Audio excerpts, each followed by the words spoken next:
my grandfather would slap me upside the head wearing inside. So I'm violating, critical cowboy code. So that 1972, 1973 vintage plan, Colorado water plan, went absolutely nowhere. And I had to go dig around. I felt like Gandalf in the Lord of the Rings, like searching through old scrolls. And I had to go find a copy of this thing. Well, good morning, good afternoon, and welcome to the stream, an unscripted, unedited, free-flowing conversation featuring guests who reject the status quo with a bias for action in the world of water and beyond. My name is Tom Freyberg. I'm an environmental journalist and content creator specializing in water. And I'm Will Sarney, a water strategy consultant and investor doing my part to solve wicked water problems. And today we are thrilled to wear the hats and be joined by James Eklund, who leads the water and natural resources practice at Sherman Howard. He was a director of the Colorado Water Conservation Board, and he's known as the architect. Now that is a very cool title, the architect of Colorado's first strategic water plan. And he's often consulted on implementing what has been considered the gold standard of water plans across Western US. So James, thank you for joining us. And first of all, impressive hat. We love your style. Well, I wanted to make sure I guess I subscribed to Charles Barkley's no free publicity motto, but this is a hat from a local Colorado hat maker, the Greeley Hat Works, and I just got it, so I'm very proud of it. And it's something that my grandfather would slap me upside the head wearing inside. So I'll disabuse any of your listeners of the fact that I'm violating critical cowboy code. So no problem. Well, we'll abide by that as well. And I feel like Will, from season 1 wearing flannel shirts to season 6 wearing fedoras or summer fedoras in my case, we've sort of sartorially evolved, right? But we love the props, James, and you've taken this to a whole new level of sophistication and elegance. So thank you. Well, thanks for the excuse. Amazing. Well, James, you're an absolute authority when it comes to the Colorado River Basin, which is a focus for this season 6, and we really want to sort of have a great discussion with you on sort of innovation in agriculture, policy, financing mechanisms. But I think what we often do with a lot of our guests is sort of look to hear their origin story and how they sort of found their way into a career path in water. And I think from your perspective, especially talking on agriculture, it's a really unique and interesting origin story from a Colorado ranch. So we'd love to sort of hear a bit more about that before we move on. Well, thank you for asking. I'm biased, obviously, but I like the origin story is kind of entertaining, and it's probably gotten better over the years, to be honest. Hey, James, I'm confident it's gotten longer too. Oh yeah, it's definitely that. Up to your listeners to decide what on the quality improvement of the story. But it starts in 1888 when my great grandparents homesteaded from Norway in western Colorado on a tributary to the Colorado River called Plateau Creek. And if you've got Western Slope listeners, then Plateau Creek is how you say it. And we have been operating a cow-calf operation there. Several members of my family and extended family have been ranching in that valley ever since. When they pulled in to that valley to homestead under the Homestead Act, they came across Indian tea peoples that were still standing on the property when they arrived. The Ute peoples had been moved off of what was the reservation that was guaranteed to them by the federal government, And then basically they were moved down to southwestern Colorado and northeastern or north central Utah. And it opened up a bunch of land for European settlement. And that's what my great-great-grandparents did. So it's kind of by way of the origin story is not really complete without a land recognition that the Ute peoples managed and stewarded the land and the water that we enjoy today in the very finite sliver of time that we've been able to manage it and steward it. They did it for generations and generations prior to us showing up, and they did a remarkable job, which means that we have something to steward ourselves and hopefully pass on to our grandkids and great grandkids in the process. So I learned about water kind of at the kitchen table growing up there in the summers, and in the school year. My parents were both adventurous school teachers, and we moved around a lot. And so I lived around rural parts of Colorado. I had I think, pretty unique distinction of having lived in every one of the basins, the major river basins in Colorado, with the exception of the San Juan Basin. I wasn't able to, even though I lived very close to the San Juan Mountains, I was on the other side of the divide in that basin. So I really love Colorado. It's a state that has been very good to me and my family, and I spent most of my career in public service trying to give back to the state that made all of the great things possible for our ranch. And on my mom's side, and on my dad's side, a teaching legacy on the other side of the Grand Mesa from our ranch. It's just been a wonderful place to grow up. It's been a wonderful place to raise a family. Now I'm in Denver, and I get the Front Range perspective on water, which is very different than the rural agricultural perspective. But I like to believe that I can walk in both worlds.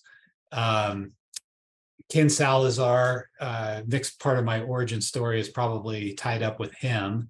I was not qualified to do anything, but I was enamored by him, as many people are. And he was the Attorney General, and I volunteered to help with his Attorney General campaign. And like I said, I wasn't qualified to do anything, so I was his driver. And we drove around the Western Slope. We drove all around Colorado, and he could either talk to me or sleep. And, back then, cell phone technology was terrible, so you couldn't really dial for money the way you would have to if you were running for statewide office these days. So he talked to me, and I was fortunate. I got a bunch of career advice from him, and he said, given your history, you really need to get into water law. And so I worked at the Attorney General's office. His other piece of advice was, if you ever get a chance to be legal counsel to a governor, you should do that. So I was legal counsel to Governor Hickenlooper in his first term, during which he ordered up a water plan to be delivered to him no later than the end of 2015.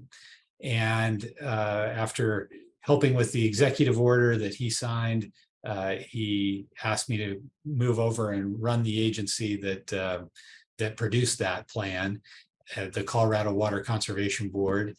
And so we were a little ahead of schedule. We delivered it in November of 2015.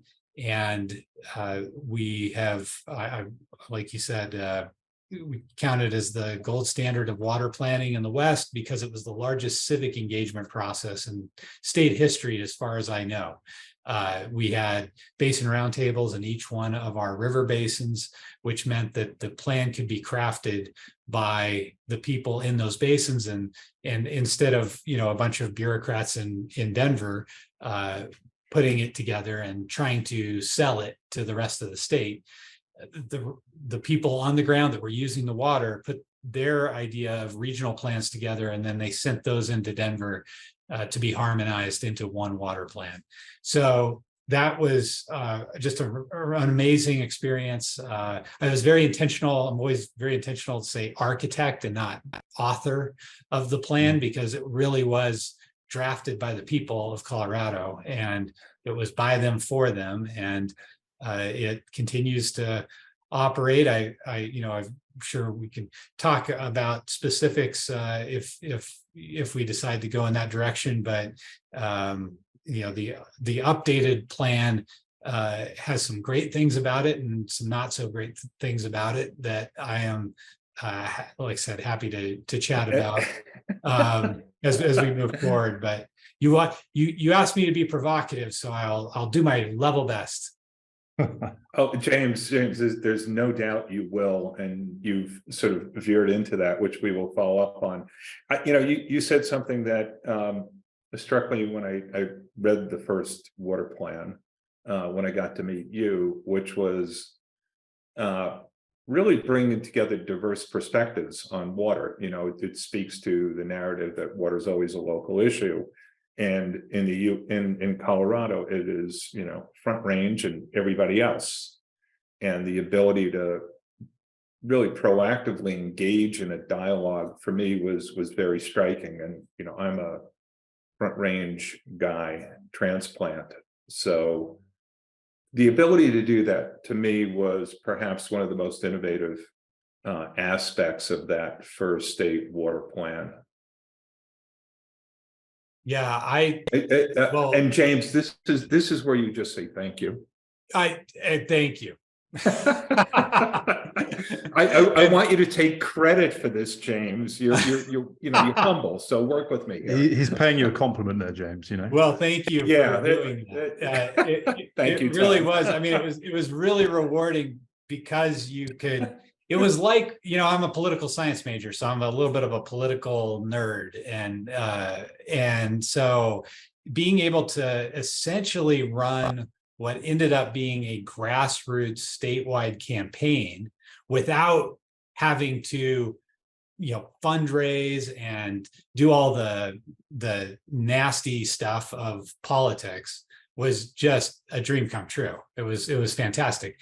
And what makes Colorado special, just to be frank, is that people like Will Sarney live here.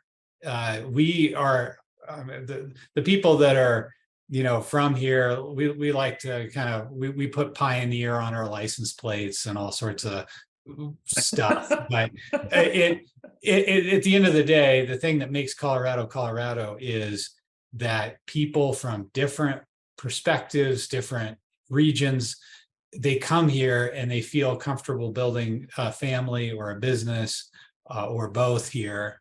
And without that kind of innovative spirit, where I don't want to pick on any of the other states around us, but we're those states. We wouldn't be the special place we are. Mm-hmm. So I'll turn it back to you and say thank you for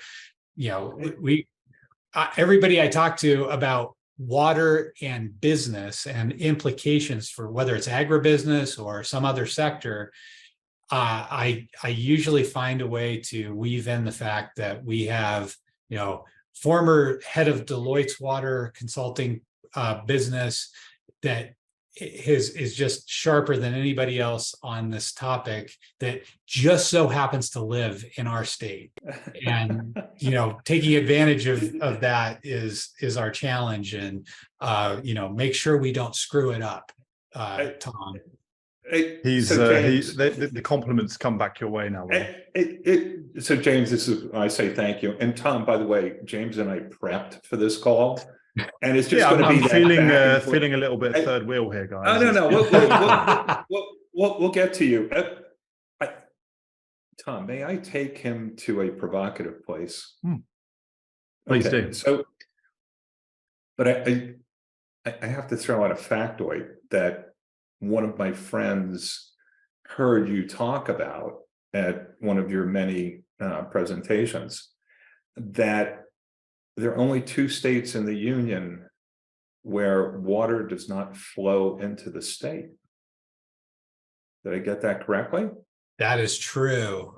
No major rivers enter the state of Colorado. Everything leaves. So we have roughly, and given your audience, they're going to know or have a good chance of knowing what an acre foot of water is, but we get about between 12 and 14 million acre feet of water falling on our state every year. And we get to use a third of that water. 2/3 of it has to leave our state because there are 18 downstream states in the country of Mexico that get water from Colorado. So we do have that dynamic of being a headwaters without any major river coming into our state. So James, now let's get provocative. So tell me, what do you think has changed between the first state water plan and the current one? And you said, not that I want to quote you, but there's the good, the bad, and the ugly, essentially. So like, what did we learn between the first one and this one, and what do you wish would have been included this time around, considering the glaring impacts of climate change and overuse and tension between the states? That's a great question. And just to put a bow on, so just not to leave people hanging, but the other state that has that dynamic, of all the water leaving, is Hawaii. So you can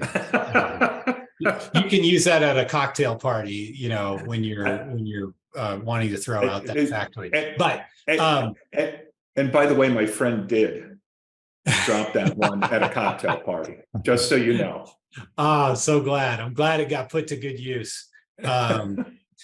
So one of the great things about the water plan in 2015 probably are traced back to the governor ordering it up, and his thought, and this will you'll probably understand this, both of you, because you come at this from the angle of practicality and bias for action and business. Is that the governor used to own a brew pub, and he still does, at the Wine Coop brewery. He likes to say that it was the first brew pub in the United States. I will not confirm or deny, as his former legal counsel, whether or not that's true, but he came at the job of being a chief executive from the business angle, and it's something he continues to do in the Senate today. But when he was governor, he had the experience of running a business with inputs, and one of his major inputs in the making of beer is water. Barley and hops and all the things that go into making beer, and food that he would serve at his restaurant, they were really critical inputs. And if he didn't have a strategic plan or some sort of idea about what that supply chain would look like for him, he considered it to be a failure. And so when he became governor, he turned to the water policy wonks like me and said, "Hey, what's our strategic plan for water?" And we said, "Well, we don't really have one of those." And he just said, whoa, wait a minute, you can't. That's not acceptable. If I had an input that was as valuable to the bottom line of the Wine Coop as water is to the bottom line of the state of Colorado, and I didn't have a strategic plan for that, I'd be looking for a new general manager. And so people in his cabinet and in his policy staff said, message received, and we went about the business of drafting an executive order that he signed, and it really called for a complete 180-degree departure from what most people thought of as water planning in the past.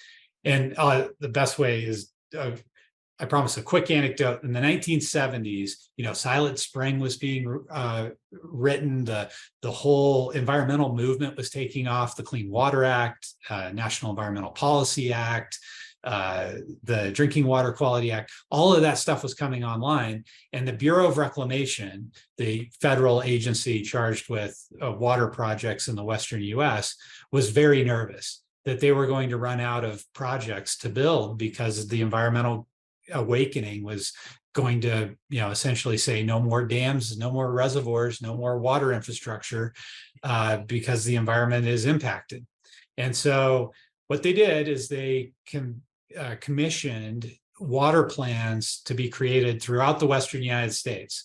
And they said every state needs to come up with a list of projects that they want us to build or might need us to build, and that will be your state's water plan.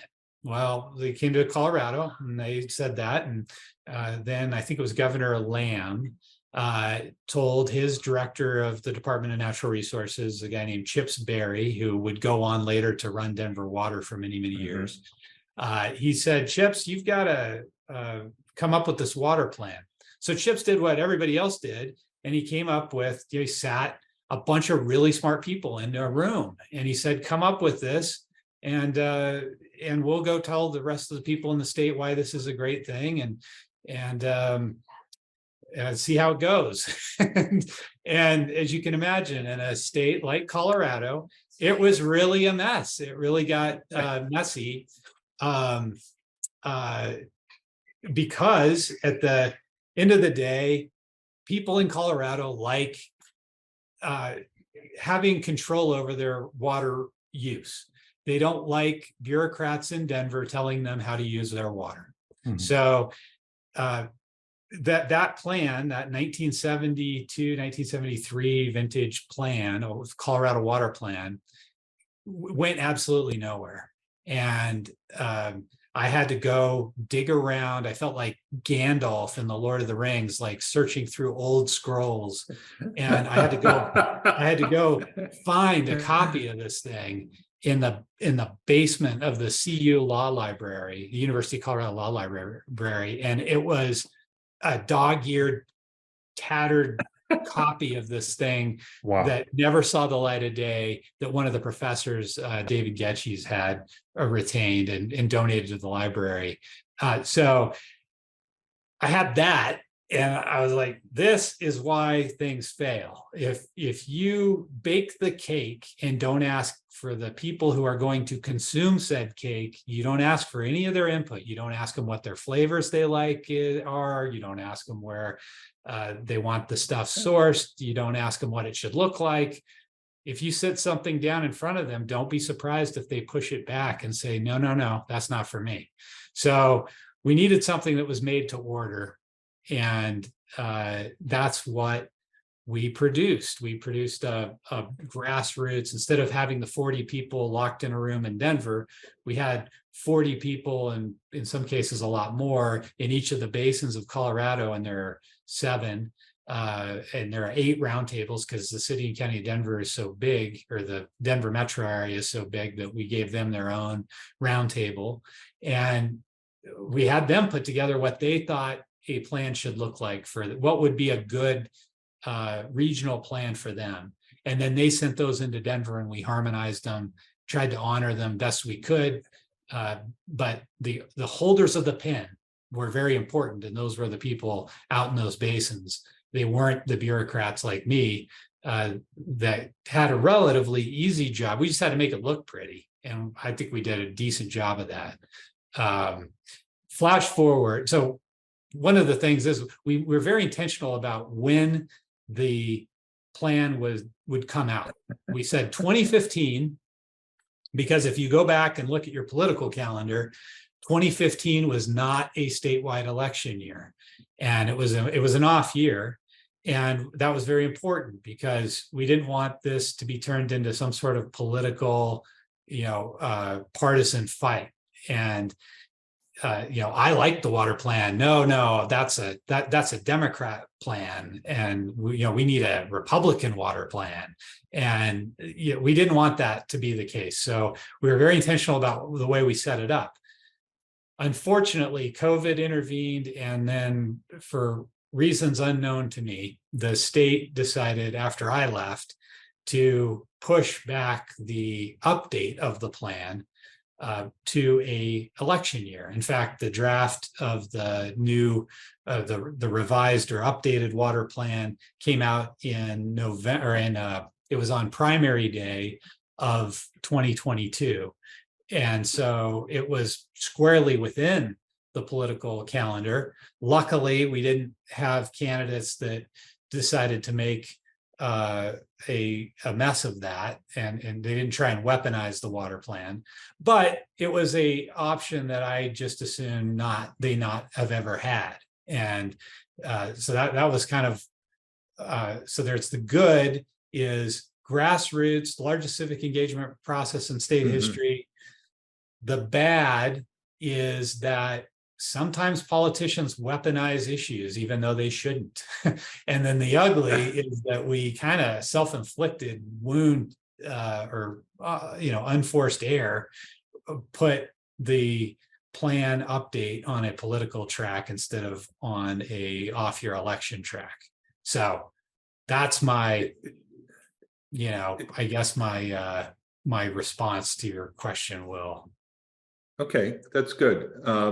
Provocative, certainly not enough, and certainly not what you're fully capable of, James. But I don't know, Tom. So, as someone who is not here, what's your take on the process and thinking, and Yeah, all that?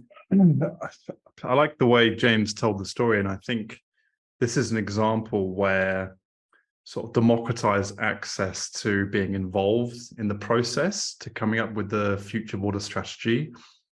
There's so much merit involving the people, and there's other events throughout history where perhaps just not that I'm going to go down the Brexit route, where certain things should not go to the people to vote, but actually when it comes to shaping the future water plan within the state, this is a great example. And I think where I would throw it back is, where else has this been replicated in the other states? Because clearly, from putting on your Gandalf hat and going back and seeing where it didn't work out, where not involving the public and having 40 experts in a room.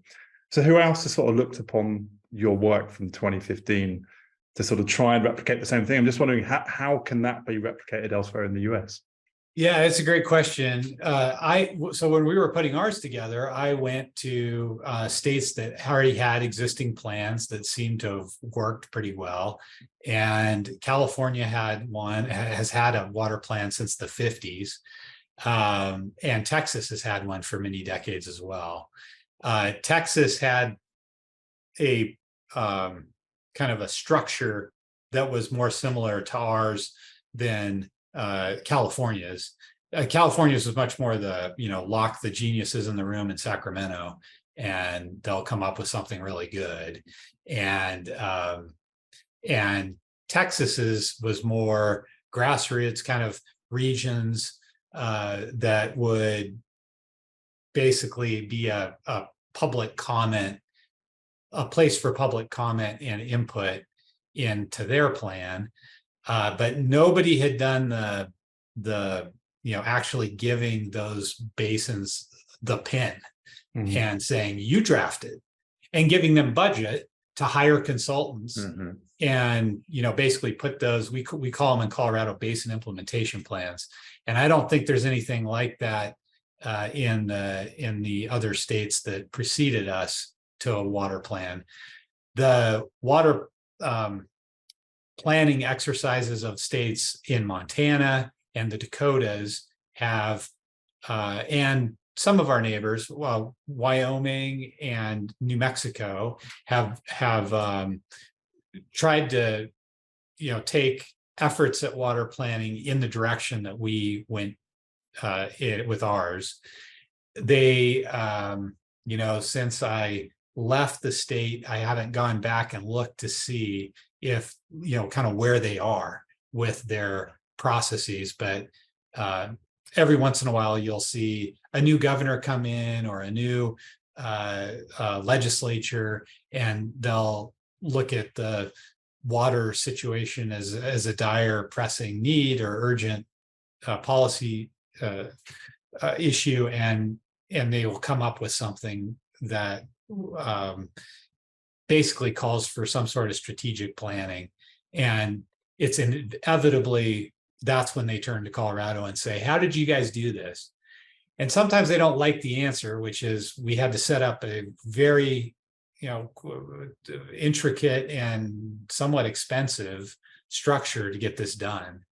But there's not much else you can do if you're in the Western United States, because we're rugged individualists out here, Tom, and we don't like the government telling us what to do. It's absolutely necessary.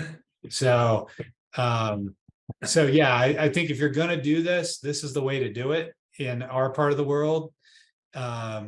Like you said, our version of Brexit, Tom, was something called the Taxpayer Bill of Rights, and we decided to say, oh, if you want to, shouldn't you be allowed to vote on tax increases? And everybody said, yeah, I should be able to vote on. They shouldn't be able to raise my taxes unless I get to say yes or no. And what sounded like a wonderful concept of, to borrow your phrase, democratizing the tax policy of the state, turned into a fairly harsh cap against raising taxes and keeping pace with things like inflation and things like recessions. When there were downturns in the economy, we couldn't grow our revenue at the state to make sure we funded our social safety net. And it's an issue that we're grappling with to this day. A brand new mayor in the city where Will and I live is grappling with affordable housing for homeless people. And one of the big reasons we're having a hard time with that is because we don't have an easy mechanism to fund solutions. So that impacts water, because water is, it's expensive to move. It's a substance that's heavy, and it takes a lot of energy to move it all around your state. And that's what we do here. We essentially have 80% of our precipitation on the western side of the state where my family's ranch is, and 90% of our population is over here where Will and I are in Denver. So we have 25 to 30 big Trans Mountain diversions that take water out of the Colorado River and put it into the Front Range. And those Trans Mountain diversions are relatively junior in priority. So there are all sorts of complexities and stresses that come along with that dynamic that we can talk about, but this is your guys' show, and I don't want to hijack it with water law. Yeah, I think it would be easy to go down the Brexit and the water law side, but I think James, it would be sort of great to get your viewpoint on the sort of the agricultural side of this pretty nuanced challenge, and sort of doing a bit of pre-show research. In May, there was quite a significant agreement between 3 states, which, without oversimplifying it, it's essentially economically incentivizing farmers to use less water, or paying farmers. And when you think the usage of the water is about 80% to agriculture, there could be but this is only a 3-year deal, right? From 2023 to 2026. So yeah, it'd be great to get your kind of viewpoint on that agreement, and how you think that's going to sort of impact the Colorado. Oh yeah, it's a wonderful question, and it's so the answer is so complex. It's hard to know where to start. There are 7 basin states and Mexico. So you've got 2 countries, 7 states, about 29 sovereign American Indian tribes, 40 million people, millions, tens of millions more that depend on food from this basin. It's really an ideal place to grow certain types of crops that we would probably consider to be fairly water intensive. However, the temperature is and humidity and the conditions are really ideal to grow those crops in this basin. So you've got this tension that really didn't manifest itself until the supply-demand imbalance got so out of whack. Back in, we've had a interstate compact that has largely governed the 7-state dynamic in the Colorado River Basin since 1922. And for much of that 100-year period, we had surpluses on this river. And we fought with each other about how much of that surplus each one of us was entitled to. Now we're dealing with shortages. And when you've got shortage, it's a lot more difficult to negotiate the agreements that you need to move forward. Arizona, California, and Nevada did get together and, like you said, hammer out a deal that would share shortages, and they came up with about 1 million acre feet a year that their plan, their agreement will find. They'll cut 1 million acre feet of consumptive use out of the lower basin states. That would be great, except the Secretary of the Interior and the Bureau of Reclamation Commissioner a year ago called for 2 to 4 million acre feet in cuts every year. And so, 1 million acre feet is a lot of water, but it is not enough to get us out of the bind that we're in this basin. So, the other thing that's a really important data point to understand in this whole answer to your question is agriculture, by and large, has, like you said, the vast majority of the consumptive use, but they also have the vast majority of the senior water rights. And if you're new to the Western water situation, you might not know what the heck that means, but Western water management has developed around this doctrine of prior appropriation, which you can go Google and there'll be me or other talking heads giving descriptions of what that is. But essentially it's first in time, first in right. So if I come in 1888 and stick my shovel in the river and start irrigating with that water or using that water in any beneficial way, then you come along in 1890, even if you're upstream of me and you start using the water out of the same river, you have to let all of my water get to me to satisfy my water right, because I'm senior to you, before you get to take a drop of water.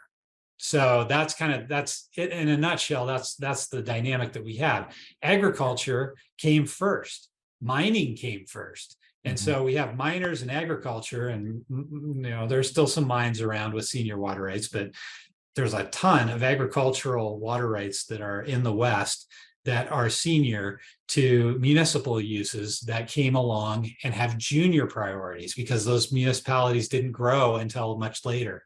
So that tension, that dynamic brings tension when there's shortage. When there's surplus, nobody cares. Everybody's got enough water to do everything they want to do. But when there's shortage, then we fall back on this ordering, this queue that has at the very top of the list the most senior user, and that's usually in agriculture.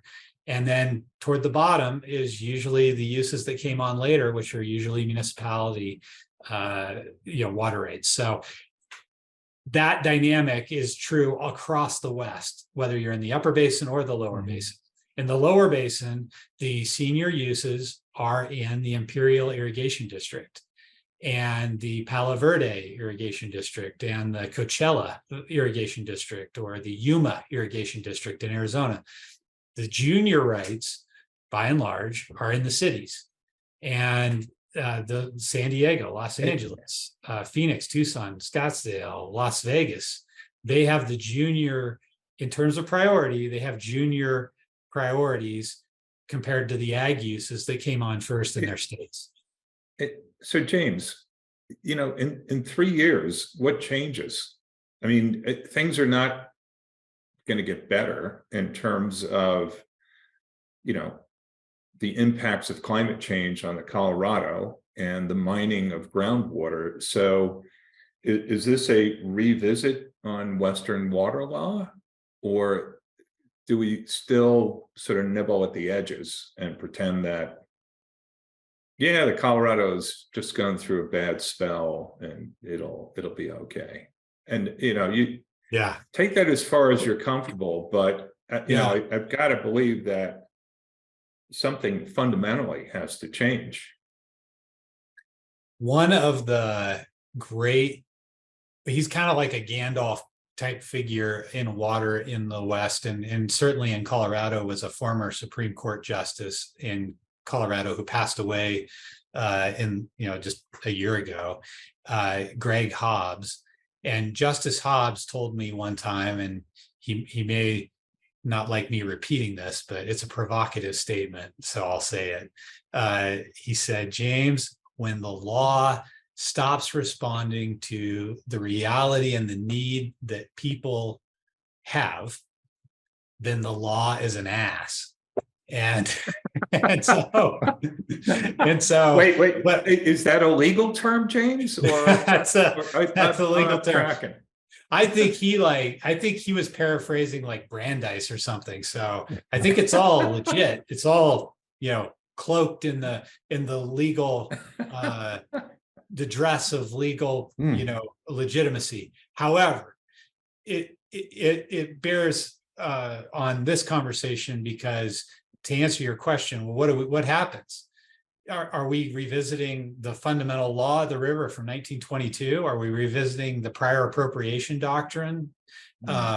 Is there a president of the United States or a secretary of the interior or a governor of a state that is going to allow me to continue to irrigate my alfalfa with my senior water right at the expense of, or with the result that the junior users in a municipal area go without water and have to go on boil orders and have to truck water? I don't think so. I don't think that the practical reality of politics in America is going to allow that to occur. And I don't think I'm alone in that belief. So what we have is, what happens is we have a unique moment in time right now where we can find the water, the cuts that the system needs us to find in a voluntary, compensated, and temporary manner. If we wait and we don't do this work now in this little window that we have, then it becomes uncompensated, mandatory, and permanent. And that's what it boils down to for me. As a rancher on the Western Slope, I can say that if we don't figure out a solution here that allows me to conserve water, be paid to conserve that water, and allows that water to make it to a municipal user that would otherwise be out of priority, if we don't create something that allows that to happen voluntarily, like I said, compensated and temporary, it will be the mandatory version. And that is a scary place. Right. California has introduced a bill into their state legislature that asks the division of, their equivalent of the agency I used to direct, to re-examine all water rights prior to 1914 that claim to have a beneficial use, a legally recognized beneficial use, because they want to revisit whether or not the law should be different than it is right now. And the reason that's scary for people in agriculture is our water rights in a lot of cases are our best performing assets. As a business, we really don't have the capital necessary to make the changes to regenerative agricultural practices, or the other, carbon sequestration in our soils, or the other things that we all know need to happen, and they need to happen at scale, and they need to have happened yesterday, because of the threat of climate change being so pronounced, and it's really here. It's not a threat anymore. We're seeing the consequences, and then 100-degree heat out the window is a great example. We're marching. What that bill signifies to me, that California bill that was introduced like last week, what that portends for me in Colorado is that's kind of the first step that you would take if you needed to go in the mandatory, permanent, and uncompensated direction. You just have your governance structure that calls balls and strikes on your water rights. You would just have that say, cities, you're now in priority because these old ag rights, we don't consider those to be beneficial uses anymore. We consider you, cities, to be beneficial uses. You're legal.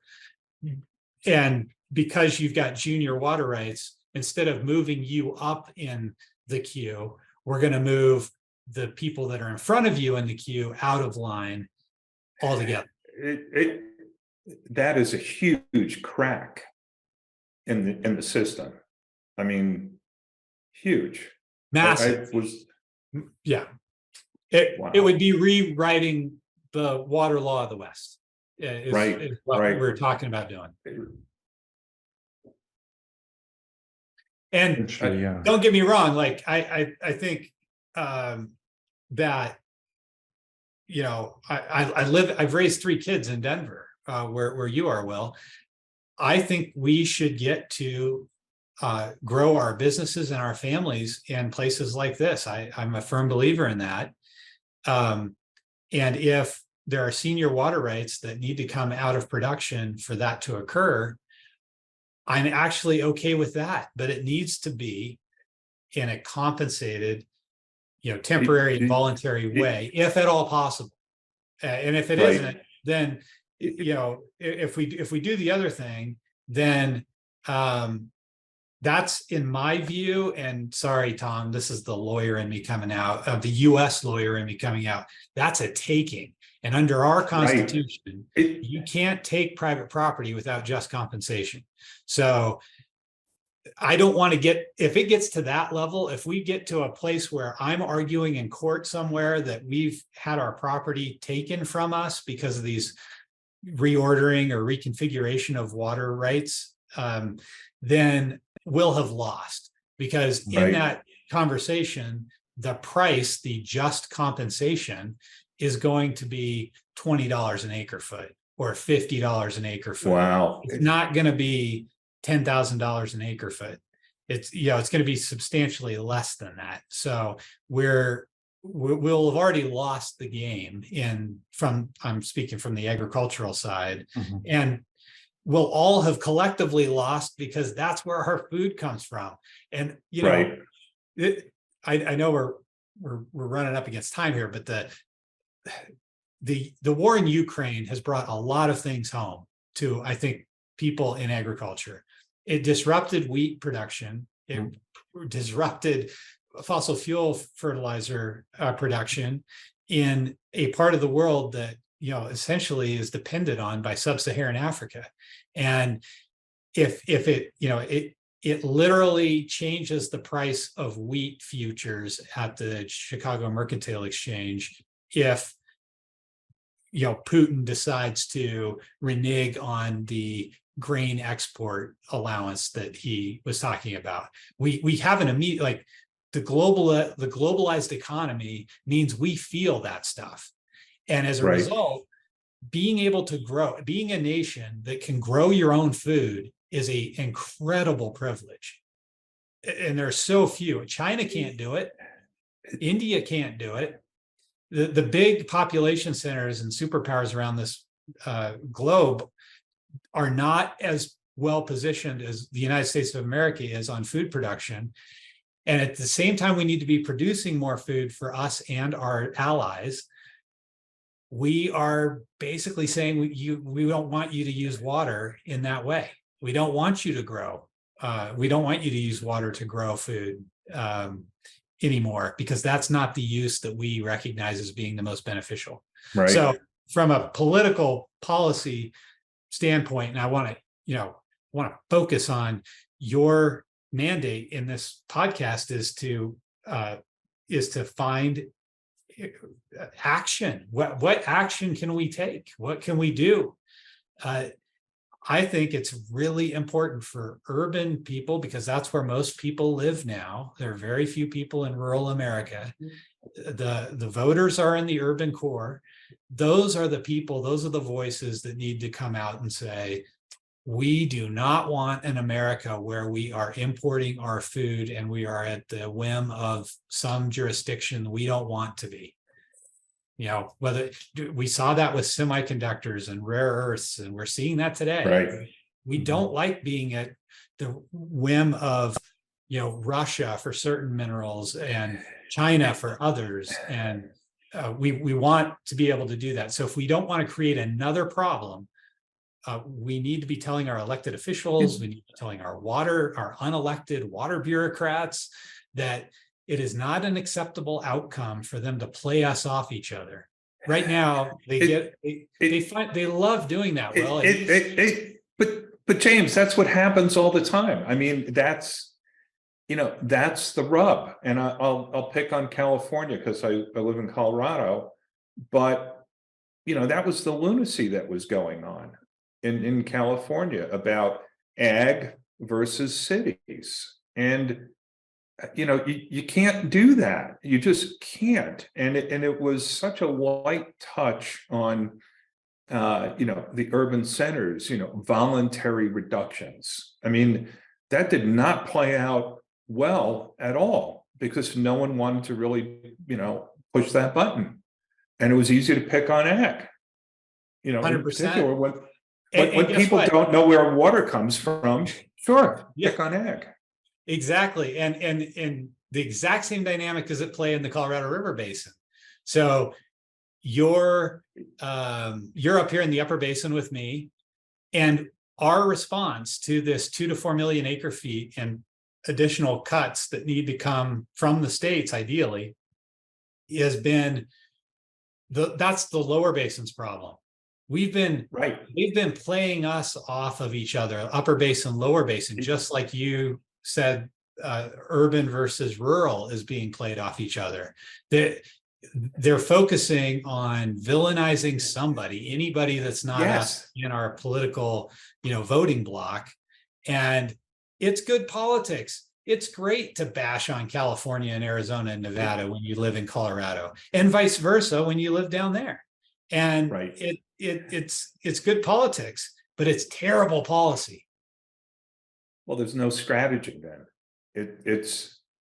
There is no national strategy. There's no regional strategy. It is pointing the finger, to your point, villainizing a segment, and it doesn't work. I mean, and it sort of goes back to how you approach the first state water plan, which was not to villainize. It was to listen. I think you described it as a listening tour, and I thought that was really kind of spot on, and it was an eye opener for me. Yeah, and I think I'm hoping to do more work with you, Will, and Tom, if there are corollaries to this across the pond that would be helpful. It would be great to talk about. But we have an amazing business sector and business climate here in Metro Denver and in the Colorado River Basin as a whole. And yet the economic center of gravity and the important role those businesses play in our economy in the Western US has been completely absent from the conversation. I mean, no one hears from them, despite your good efforts, Will, in advising multinationals and businesses on risk of water and water policy, they have not engaged at the level that the risk requires. Yeah, and James, more to follow on that. We're going to schedule a call for the three of us to brainstorm on that. And I think it's a good way to close because it's a call to action. It is tapping into the business community in the state of Colorado, including ag, and because that's a business, as you know, but also in the American West and really bringing in that stakeholder group. So I think, James, thank you. Yeah, a phrase you said, James, at the very beginning when you were talking about how you, as an architect, sort of helped to really produce a plan for the people, by the people. I think it sounds as if having that collective bias for action, not just from people, but from different communities is what's needed to help iron this out. But I think even over the course of the last hour, it's become clear how incredibly sort of complicated this is between multiple states as well. So, but I think this is the start of more conversations we need to have, particularly on the Colorado River Basin, Will. And I'm very quickly thinking that 5 episodes is not enough. So it is not we're enough. We're going to have Tom. to bring James back in and others as well. A thought. In terms of where we go with themes like this, we could pick another watershed and we could sort of cross-pollinate in terms of, all right, James, how about you talk about the Nile? Like what are the lessons learned? I think that would be a really interesting dynamic, and obviously ties into some of the other work that we're all doing. So food for thought there in terms of what do we do now? So global series, Colorado first, then the Nile, then the Danube. We can port this around the world. Yes, and we'll have to shoot on location too, I might add. Okay, guys. And each of those locations has their own customs in terms of headwear. So new hats could be. There we go. We've gone the full circle back to the hat. Amazing, James. Thanks so much for your time. Super interesting chatting to you, and good luck with the sort of the continued negotiations and also sharing your expertise and history on the gold standard as well. It's been a pleasure. So looking forward to continuing the conversation with you. Thank you both so much.